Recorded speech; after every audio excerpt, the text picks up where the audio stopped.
The whole town of Duluth warned him to stay away, and now he knows why. A broke aging veteran wrapped in a thick red and black buffalo plaid flannel jacket bought a snow-buried cabin in a Minnesota winter, hoping for a quiet ending to a loud life. But when his loyal German shepherd began growling and clawing at the stone fireplace, they uncovered a sealed space hidden beneath the floor. And inside it lay a truth buried for decades, powerful enough to shake an entire town and change the veteran's life forever. Before we dive in, tell us where you're watching from. Drop your city, state, or country in the comments below. It's always incredible to see how far stories of loyalty, loss, and courage can travel. Winter sealed Duluth in ice and silence, the kind that presses against the chest and makes every breath feel borrowed. Frank Walker stood at the edge of the forest road, snow drifting sideways under a sky the color of old steel, and watched the cabin as if it might flinch first. It was smaller than he remembered from the listing photos, its log walls darkened by decades of storms, its roof sagging slightly under the weight of fresh snow. He pulled his thick red and black buffalo plaid flannel jacket tighter around his chest, the fabric stiff from cold and age, and felt the familiar ache in his left shoulder, the souvenir of a winter long ago that had nothing to do with Minnesota. Frank was 68, tall but slightly stooped, his frame still broad beneath the layers carved sharp by years of discipline and loss. His face was all angles now, a square jaw shadowed by a short, iron-gray beard he trimmed out of habit, a nose once broken, and poorly set, deep-set eyes the color of wet stone that rarely revealed what moved behind them. People often mistook his quiet for kindness or threat, depending on their mood. The truth was simpler. Frank had learned a long time ago that silence wasted less energy than anger. Beside him stood Rex, a German shepherd nearing 10, his muzzle dusted with silver that crept steadily into the black and tan of his face. Rex was large even for his breed, thick-chested and solid, his posture still unmistakably military despite retirement. His ears remained alert, pricked toward the cabin, his amber eyes steady and intent. There was an old scar along his right flank, where fur never grew back properly. A pale reminder of Kandahar and another faint line above his left eye that gave his gaze a perpetually questioning edge. Rex did not wag his tail. He rarely did anymore. His affection showed in proximity, in how closely he mirrored Frank's movements, in how he positioned himself between Frank and the world without being asked. Frank had bought the cabin 3 weeks earlier for a price that felt like a clerical error, barely enough to cover a used car. The realtor, a woman with too much lipstick and eyes that slid away from the address whenever it was mentioned, had rushed the paperwork and insisted there would be no showings, no inspections, no returns. Frank hadn't asked questions. He recognized a door left ajar when he saw one. After a string of rentals and motels that never quite allowed sleep, he wanted something that belonged to him, even if it came with rot in the beams and ghosts in the walls. They moved inside just before the storm closed the road behind them. The cabin smelled of pine sap dust and something metallic that Frank couldn't place. He stacked wood, started a fire in the stone hearth, and unpacked with the efficiency of a man who never expected to stay long anywhere. Rex paced once, twice, then settled near the door, chin on his paws, eyes half-lidded, but listening. As night fell, the wind rose, hurling ice against the windows like thrown gravel, and the forest groaned under the weight of snow-laden branches. Frank sat on a straight-backed chair by the fire, hands extended toward the weak heat breath faintly visible in the cold air. This was supposed to be the quiet, the place where the ringing in his ears would finally fade. It didn't. Sometime after midnight, Rex's head snapped up. The change was subtle but absolute, the way a switch flips without ceremony. His ears angled forward, nostrils flaring, and a low rumble started deep in his chest, not fear, not aggression, but recognition. Frank felt it before he understood it, the old tightening in his gut that had nothing to do with the cold. Easy, he murmured, more reflex than reassurance. Rex did not look at him. The dog rose, muscles coiling, and took slow steps toward the fireplace. The hearth dominated the room, a broad slab of stonework that looked newer than the rest of the cabin, its mortar smoother, less cracked. Rex stopped directly in front of it and barked once sharp and controlled the sound echoing too loudly in the small space. Then he began to paw at the base of the stones, claws scraping with a metallic ring that sent a chill up Frank's spine. Rex, Frank said sharper now. That's enough. The dog ignored him. Rex lowered his head, sniffing the seams between stones with focused intensity, whining softly in short bursts. Frank recognized the posture instantly, the same stance Rex had taken years ago on a sun-bleached road when seconds meant the difference between breath and fire. Frank stood, heart accelerating despite himself, and crossed the room. Up close, he saw the subtle difference in color where one stone was darker than the others, the mortar around it smoother, newer. His fingers brushed the surface and a cold certainty settled in his chest. Outside, the wind screamed. Inside, something felt like it was listening. Frank straightened slowly, eyes scanning the room, the corners, the ceiling beams. He told himself it was an old house settling a trick of light and memory, the mind's habit of inventing patterns in silence. He had spent years learning how unreliable fear could be. Rex barked again, impatient now, his body trembling with urgency. Frank exhaled through his nose, a sound halfway between a sigh and a laugh. You always did have better instincts than me, he muttered. He fetched a flashlight from his duffel and knelt by the hearth, angling the beam along the base. The line was there, unmistakable, a seam where there shouldn't have been one. Frank's pulse beat steadily, not fast, not slow, the way it did when something important demanded his full attention. He didn't pry. Not yet. He only rested his hand on Rex's broad neck, feeling the solid warmth beneath the fur, and stayed there listening to the wind and the quiet beneath it. Whatever lay under that stone wasn't part of tonight's plan. But plans, Frank had learned, were luxuries. Hours later, dawn crept in, pale and uncertain, revealing a world buried under fresh snow. Frank stood by the window with a chipped mug warming his hands, watching the forest hold its breath. Rex sat near the hearth, eyes tracking every movement, every sound, his calm, a thin surface stretched over vigilance. Frank looked back at the stone, at the place where the dog had refused to look away, and felt the old pull he had tried to outrun for years, the sense that some things once found did not allow themselves to be ignored. He had come to Duluth for silence. Instead, the cabin had begun to speak. Morning light never fully arrived in the cabin. It only diluted the darkness, turning it a thinner shade of gray. Frank Walker knelt in front of the stone hearth, with his flannel jacket shrugged off, and draped over the back of a chair, sleeves of his thermal shirt rolled past forearms corded with old strength. The ache in his shoulder had deepened overnight, a dull reminder that cold always collected in the same places as memory. Rex sat a few feet behind him, not lying down, not pacing, just sitting, broad back straight, head slightly lowered, amber eyes fixed on the same stone slab that had haunted him through the night. The dog's stillness was never passive. It was coiled attention like a held breath. Frank ran his fingertips again along the mortar. In daylight, there was no mistaking it now. One section was smoother, paler, pressed with a hand that hadn't belonged to the original builder. Someone had been here long after the cabin should have been forgotten.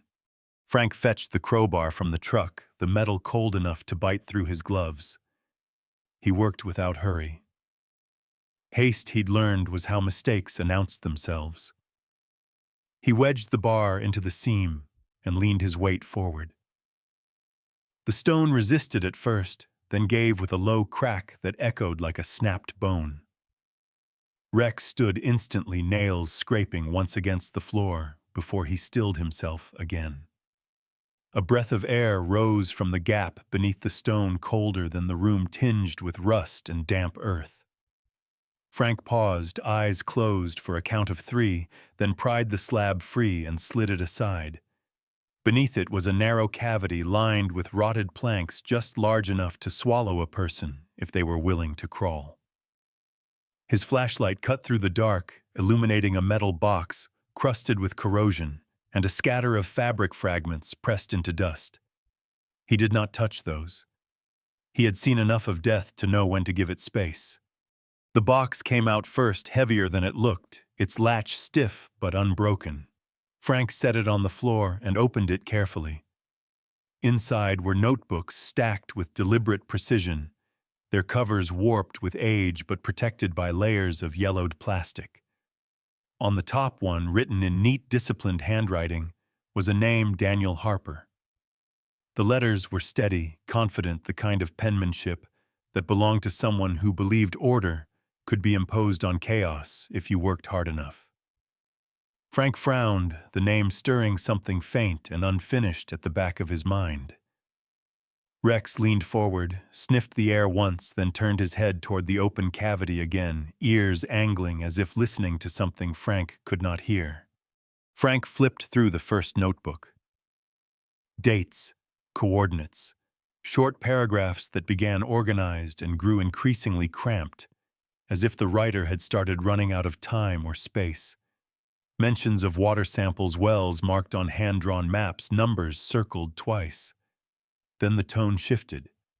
Phrases repeated themselves, watched again, truck at tree-line lights after midnight. Frank's jaw tightened. He had seen this progression before, not in notebooks, but in men. The slow erosion of certainty when the world refuses to behave as it should. He closed the book and set it aside, then opened another. This one contained sketches of the valley arrows pointing toward a mine site labeled North Shore Energy Notes, written smaller and smaller until the last entry trailed off mid-sentence. By late morning, Frank had packed the notebooks back into the box and slid the stone slab roughly into place, leaving it misaligned just enough that Rex could still scent whatever lingered below. He did not intend to leave it open, but he wasn't ready to seal it either. Some truths he suspected did not like being buried twice. He pulled on his flannel jacket, the red and black buffalo plaid stark against the pale light, and stepped outside. The storm had passed, leaving the forest hushed and bright. That was when he saw the tracks. A single set of boot prints circled the cabin, pressed deep into the snow, fresh enough that their edges hadn't softened. They did not lead to the door. They led to the window by the hearth. Frank followed them until they vanished into the trees, his breath slow and measured. Rex moved ahead of him, nose low, tail stiff, stopping abruptly at the edge of the clearing. The dog sniffed the air, ears flattening for a heartbeat before lifting again. Someone had been close. Someone patient. Frank straightened and scanned the woods. Nothing moved. Still, the sense of being observed clung to him like the cold. He drove into town an hour later, the truck rattling along the plowed road toward Duluth. The diner sat near the harbor, its windows fogged with heat and grease. Inside, the smell of coffee and fried eggs wrapped around him, familiar and almost comforting. That was where he met Sarah Miller. She was in her early 40s, tall and lean, with a posture that suggested years of standing on hard floors, her brown hair pulled into a loose knot at the nape of her neck. Her skin was pale, weathered by lake winds, and faint lines at the corners of her eyes hinted at a habit of watching people closely. She moved with quiet efficiency, her voice low and steady. When she took his order, her gaze lingering briefly on Rex before softening. "That's a good dog," she said, not smiling, but meaning it. Looks like he's seen things. Frank nodded once. So have I. Sarah's mouth twitched, almost a smile, then she glanced toward the window and lowered her voice. You're the one who bought the cabin off Ridge Road, right? He didn't answer immediately. He had learned that silence often invited honesty. People don't usually stay there, Sarah continued. Last guy didn't make it 2 weeks. Said the place kept him awake. Said the floor knocked back when he walked. She set down his coffee fingers, lingering on the mug as if grounding herself. If your dog starts acting strange, she added quietly, listen to him. On his way out, a man stepped aside to let him pass, his expression tightening when his eyes flicked to Rex. The man was broad and heavy-set beard untrimmed, wearing a county-issued jacket that strained across his shoulders. Sheriff Tom Harlan. His hair was iron gray, cut short, his face thick with old authority, and the kind of confidence that came from being obeyed without question for too long.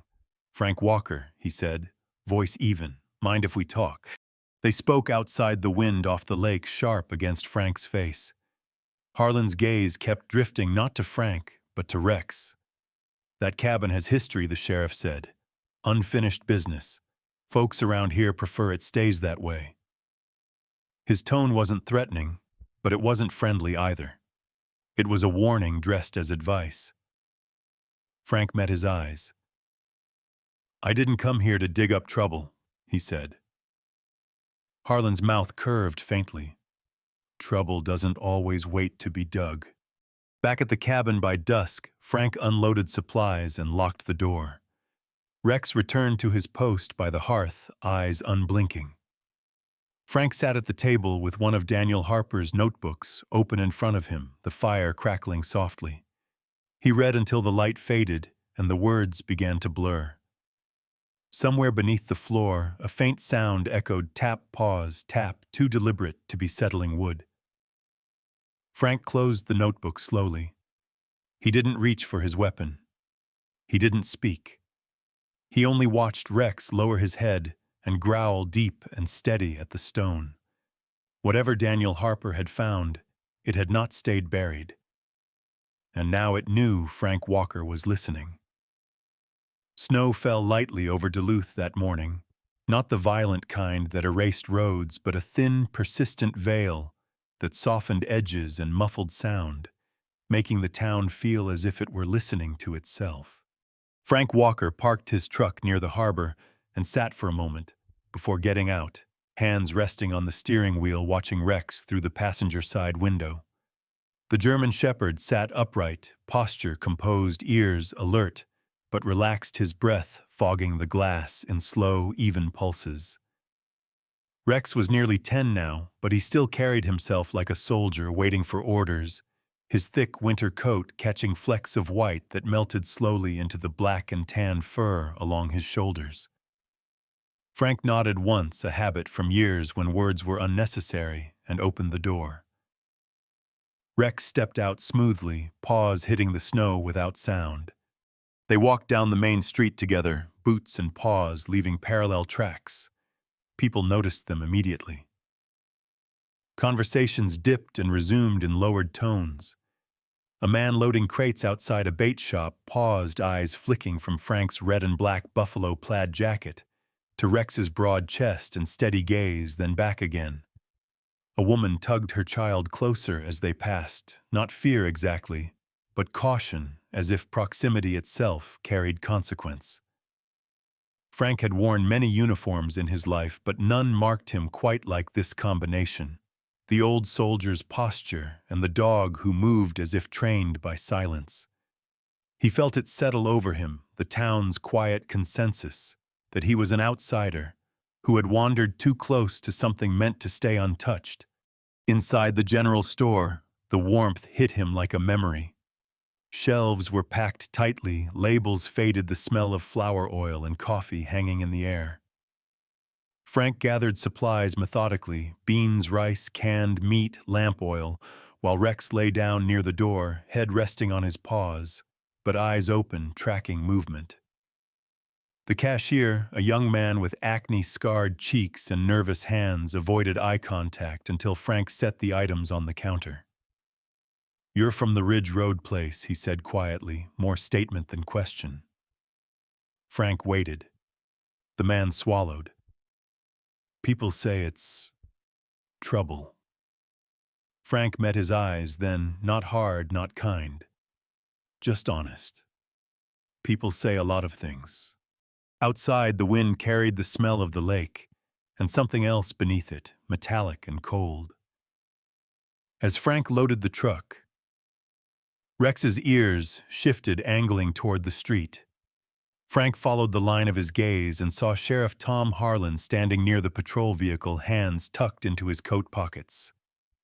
In daylight, Harlan looked older than he had in the diner, the lines in his face deeper, his shoulders set with the weight of a role he'd played too long. His beard was trimmed short gray, threaded heavily through dark, his eyes pale and watchful. Men like Harlan learned early how to stand in a way that suggested ownership of the ground beneath their boots. "Afternoon walker," Harlan said, approaching with measured steps. "Mind if I come by the cabin later, just to check in?" The request was phrased politely, but it wasn't optional. Frank studied him for a moment, then nodded once. "Suit yourself." Rex rose silently, positioning himself half a step closer to Frank, not aggressive, just present. Harlan noticed. His gaze lingered on the dog a second too long before he looked away. The sheriff arrived just before dusk. The forest had gone still, the kind of quiet that came before deeper cold. Frank opened the door and stepped aside without invitation. Harlan entered, stamping snow from his boots, eyes already moving, cataloging the room. He took in the table, the chair, the shelves Frank had reinforced, and finally the stone hearth. He paused there, his expression unreadable. Rex moved forward and sat directly between them, broad back, straight, head level with Harlan's belt. The dog did not growl. He did not bark. He simply stayed. "You've been busy," Harlan said, lightly glancing at the stacked firewood, the supplies. "Planning to stay a while?" Frank leaned against the table, arms crossed. "Long enough." Harlan nodded, as if that confirmed something for him. He reached into his coat and withdrew a folded photograph, setting it on the table between them. The paper was worn, creased at the edges. Frank picked it up. The man in the photo was lean, mid-40s perhaps, with sharp eyes and a smile that didn't quite reach them. "Daniel Harper," Harlan said. "Reporter out of Minneapolis. Bought this place 15 years ago. Came up here chasing a story about groundwater contamination. Never finished it." Frank felt a tightening behind his ribs. He set the photo down carefully. What happened to him? Harlan shrugged, a practiced gesture. "Truck found down the road after a storm. No body. Mountains keep what they want." His eyes drifted again to the hearth. Rex's ears flicked forward, and the dog leaned subtly into Frank's leg, a silent reminder. Harlan cleared his throat. "Word of advice. Best not to go digging into old business. This town's had enough of that." Frank met his gaze steadily. "I didn't ask for advice." For a moment, something flickered in Harlan's eyes. Irritation, perhaps fear, before it vanished behind the badge. He smiled thinly. "I'm giving you a warning." He turned toward the door, then stopped. "You're a soldier, right? You know when a fight's already been lost." Rex shifted his weight, teeth showing just enough to make the point clear. Harlan stepped back without comment and left. Night settled in, heavy and cold. Frank bolted the door and stood listening to the wind push against the walls. He lit the lantern and opened one of Daniel Harper's notebooks, reading until the words began to press against him. Outside, snow whispered against the windows. Beneath the floor, something answered. A single hollow knock. Rex lifted his head, a low growl vibrating through his chest. Frank closed the notebook slowly. The sheriff's warning echoed in his mind not as threat, but as confirmation. Later headlights appeared briefly through the trees and vanished. Rex paced once, then returned to the hearth, lying down with his chin on his paws, eyes locked on the stone. Frank sat back in his chair, feeling the old calm settle in the one that came not from safety, but from readiness. The town could whisper all it wanted. The cabin had already begun to speak louder. The black SUV appeared just after noon, gliding up the narrow road, as if winter had agreed to part for it. Frank Walker noticed it first by the absence it created, the way birds fell silent, the way Rex stopped mid-step and lifted his head, ears, angling forward, with a precision that tightened Frank's spine. The vehicle was too clean for Duluth in February, its paint reflecting the white glare without a single scar of salt or slush. It stopped a careful distance from the cabin engine, idling with a muted, confident hum. Frank stepped onto the porch, the red and black buffalo plaid of his flannel stark against the snow. His posture relaxed in the way that fooled people into thinking he was unprepared. Rex moved to his left, half a pace behind broad chest, forward, amber eyes fixed on the driver's door. Gavin Ward emerged with the ease of a man accustomed to entrances. He was in his early 50s, tall and lean, his charcoal overcoat cut close to the body, shoes polished to a mirror shine that did not belong on a frozen dirt road. His hair was dark, combed neatly back from a high forehead, and his face held sharp planes, cheekbones like edges of glass, a mouth trained into a smile that appeared without ever reaching his eyes. Those eyes were pale, almost colorless, and when they settled on Frank, they measured rather than greeted. Ward adjusted his gloves and smiled as if they were old friends meeting by chance. "Mr. Walker," he said, voice smooth, practiced, beautiful piece of land you've got here. Frank did not answer immediately. He watched Ward the way he had once watched men at checkpoints, looking for tension in the shoulders, impatience in the hands. Rex growled softly, not loud enough to break the quiet, just enough to register presence. Ward's gaze flicked to the dog, lingered a fraction too long, then returned to Frank. "Gavin Ward," he said. "North Shore Energy. I thought it best to introduce myself personally." He gestured vaguely toward the trees, the lake beyond. "We've had our eye on this area for years." Ward spoke as if winter were an inconvenience rather than a force. He took a step closer, boots crunching lightly, and lowered his voice. "I hear you bought this place cheap. Happens sometimes. Old properties come with complications." He smiled again. "I'm here to make you an offer. 5 times what you paid. Cash. No lawyers. No waiting." The words fell carefully, each one placed to sound reasonable, generous even. Frank met his gaze. "Not interested." Ward's smile tightened, then smoothed itself back into place. "You might want to reconsider. This cabin sits on ground that's going to be important. Soon. I'd hate for you to get caught up in someone else's mess." Rex stepped forward, placing himself squarely between Frank and Ward, lips curling just enough to show teeth.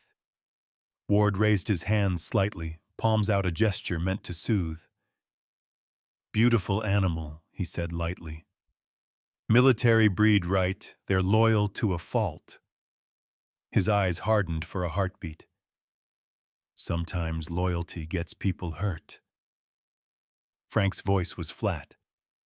"Sometimes it keeps them alive." Ward studied him, then nodded, as if concluding a calculation. "Think about my offer," he said, already stepping back. "I won't make it twice." The SUV rolled away, leaving a clean arc of tire tracks that looked almost deliberate in the snow. That night, the cold deepened. Frank reinforced the door, checked the windows, and sat by the fire with one of Daniel Harper's notebooks, opened the pages, whispering under his fingers. Rex paced once, then settled near the hearth, his body angled protectively, ears flicking at every sound. Somewhere outside, an engine idled briefly and cut. Frank did not look up. He read until the lantern guttered, and the words began to blur into patterns of threat and proof. The sound came just before midnight, a sharp, unmistakable hiss followed by a dull thump. Frank was on his feet in an instant, rifle in hand, moving toward the window. Rex darted toward the truck, barking once loud and urgent. Frank threw on his coat and stepped outside, the cold, biting hard enough to steal breath. The truck loomed at the edge of the clearing, dark and silent. He crouched and ran his hand along the front tire. It sagged against the rim, rubber sliced clean through with a precision that left no doubt. The other tire matched it. Professional. Rex sniffed the hood, then froze, tail stiff. A faint smear marked the metal oil, and blood mixed a careless signature. Frank straightened slowly, scanning the tree line. Snow fell steadily, erasing edges, swallowing sound. Somewhere beyond the pines, something moved and stopped. He went back inside without haste, locking the door behind him. Rex returned to the hearth, standing guard. Frank set the rifle down and stared at the stone at the place where the floor knocked back when pressed. The message was clear enough. Don't be a hero. Frank felt the old calm settle in the one that arrived when lines were crossed and choices narrowed. He packed the notebooks and a few essentials into his rucksack, not to flee, but to prepare. The cabin creaked as the wind shifted, and beneath the floor something answered with a single hollow knock. The blizzard arrived without warning, not roaring at first, but sliding in low and heavy swallowing sound until the world felt padded and unreal.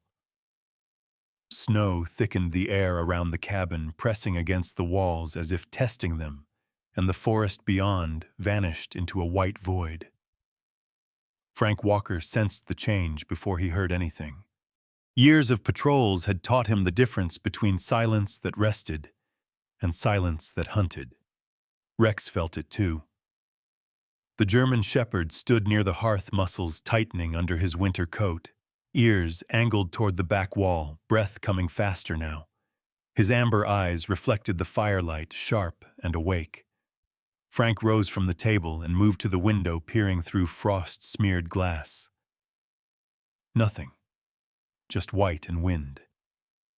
Then the first sound came: footsteps, deliberate, spaced too evenly to belong to the storm. The shot shattered the front window glass, exploding inward in a spray of ice and wood. Rex barked once, loud and commanding, and lunged toward the sound. Frank dropped behind the table, rifle already in hand, heart steady, mind narrowing to angles and distances. Another shot tore through the wall, splintering logs. Shadows moved between the trees. 3, maybe 4 figures masked their outlines, blurred by snow, but their intent unmistakable. A Molotov arced through the air and smashed against the porch flames, blooming instantly, orange and furious against the white. Heat rolled through the room, smoke clawing at Frank's lungs. Back, he hissed, gripping Rex's collar for a split second. The dog did not resist. He never did when Frank's voice carried that tone.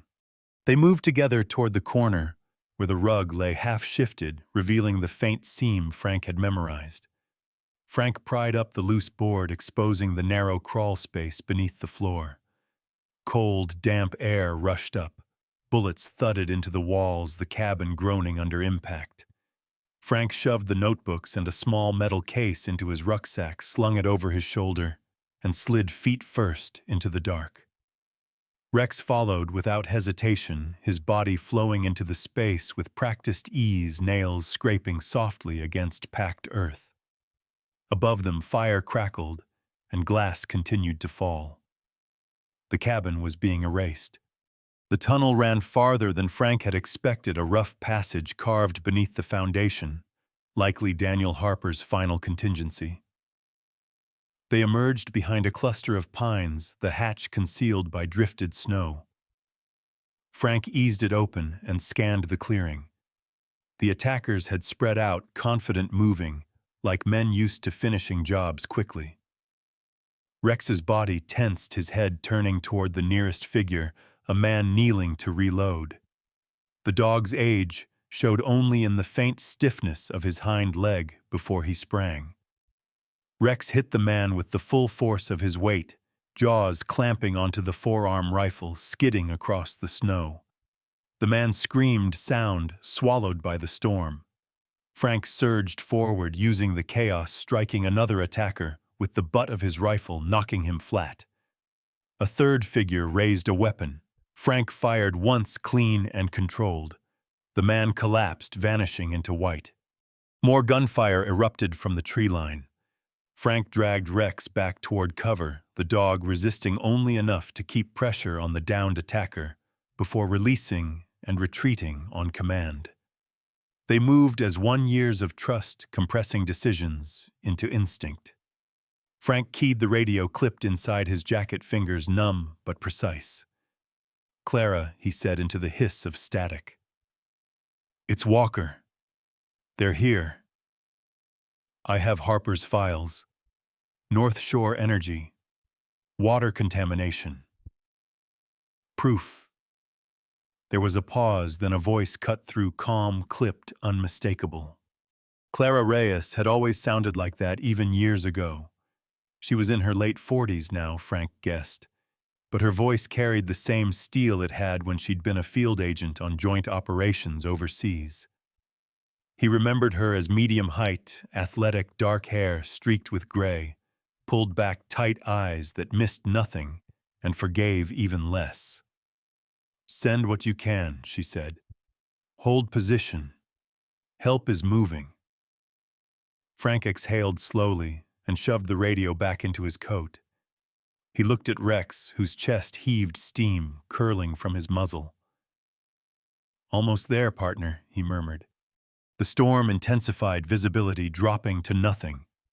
The attackers regrouped, their confidence fraying.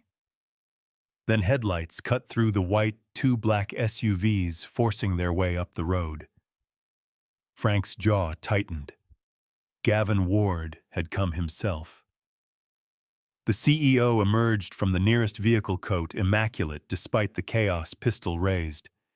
His face was pale now, the practiced smile gone, replaced by fury edged with panic. "Burn it all," Ward shouted. "No witnesses." Another Molotov flew smashing through the back window. Flames raced along the walls, the cabin collapsing inward with a roar. Ward advanced, boots crunching, gun trained on Frank. Rex growled low, stepping in front of him, blood darkening the fur along his ribs where a grazing shot had caught him. Ward fired. The bullet tore through Rex's side and the dog yelped but did not fall. Instead, he launched himself forward, a blur of black and tan slamming into Ward's chest. They went down hard, Ward screaming as Rex's jaws locked onto his arm. Frank fired twice, dropping the last standing attacker. Snow and ash swirled together as a helicopter's lights suddenly split the darkness rotors, beating the storm into submission. A voice boomed from loudspeakers, authoritative and final. "Federal agents, drop your weapons." Ward froze, disbelief etched across his face. Rex held him there, growling teeth inches from flesh. Frank knelt beside his dog, pressing a hand to the wound, feeling the tremor beneath the fur. "Easy," he whispered. "You did good." Agents poured in, weapons raised, moving fast and sure. Ward was cuffed, hauled to his feet, his empire collapsing in the snow. Sheriff Tom Harlan appeared moments later, hands raised, face gray and hollow. The truth had finally reached him, too. By dawn, the storm had passed. The cabin was gone, reduced to blackened stone and smoking beams. Rex lay on a blanket near the tree line, bandaged eyes half closed but alert. Clara Reyes stood beside Frank, clipboard tucked under one arm, snow clinging to her boots. "We've got it all," she said quietly. "The samples, the notebooks. It's enough." Frank nodded, looking down at Rex. The dog's tail thumped once, weak but certain. Frank pulled his flannel tighter around his shoulders and stared at the ruins. The ghosts he'd feared weren't in the walls or beneath the floor. They wore badges and suits. They carried guns and smiles. Rex shifted, lifting his head to watch the forest even now. Frank rested a hand on his broad back. Some truths, he realized, needed teeth to protect them. And some guardians never stood down. In the end, this story is not really about a cabin, a conspiracy, or even a battle fought in the snow. It is about a quiet kind of miracle, the kind that does not fall from the sky with thunder, but walks beside us on four tired legs, or waits patiently in a heart that refuses to look away from the truth. Sometimes God does not remove the storm. Sometimes he sends protection through it. A loyal companion, a warning at the right moment, the courage to stand when it would be easier to leave. In everyday life, we all face our own hidden rooms, truths we sense but hesitate to uncover, injustices we notice but fear to confront. This story reminds us that when we listen carefully, when we choose integrity over comfort, God often works through ordinary people to bring light where darkness has been buried for years. Faith does not always mean safety. Sometimes it means responsibility. But no step taken in truth is ever truly taken alone. If this story touched you, take a moment to reflect on the quiet guardians in your own life, the people moments, or even animals God has placed beside you to protect, guide, and strengthen you. Share this story with someone who may need hope today. Let us know in the comments where you're watching from and what this message means to you. And if you believe stories like this matter, please like, subscribe, and support the channel so more hearts can be reached. May God watch over you and your loved ones. May He grant you discernment in confusion, courage in fear, and peace in every storm you face. Amen.